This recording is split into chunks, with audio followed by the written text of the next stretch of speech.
Want about 2 pounds per 1,000 square feet on a lawn to keep it nice and lush and green through the growing season. We want to do that about every 45 or 60 days, preferably with some kind of slow release nitrogen. And then you can intermediately, in between those, do a quick release nitrogen to make sure that you can keep that green throughout the entire growing season. Thirdly, irrigation. We want to irrigate each section of your lawn properly. It's about 20 minutes per zone. So if you've marked off about 2,000 square feet, put an irrigation system in. We want to do that about 20 minutes, maybe 15 minutes, depending on how efficient your watering system is, to get at least 1 inch per week on your Bermuda or zoysia lawn. That is the optimal amount of rainfall or watering that your lawn requires to be nice and green throughout the growing season.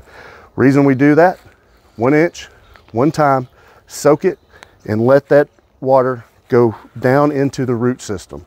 We want to promote long root growth, so when we get to the hot season of the year, then those roots are going to be trained to go deep as they can to get the water, rather than continuously watering where they're going to have water higher up in the soil.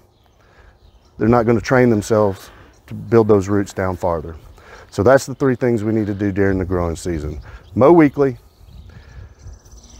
fertilize every 45 or 60 days, 2 pounds per 1,000 square feet. And then third, we want to irrigate properly, about 20 minutes a zone to get 1 inch per zone per week to promote deep root growth. Guys, thank you. Like, subscribe, hit all the buttons you can, watch all the other videos, and please help us get to 100 viewers by the end of this week. Thank you.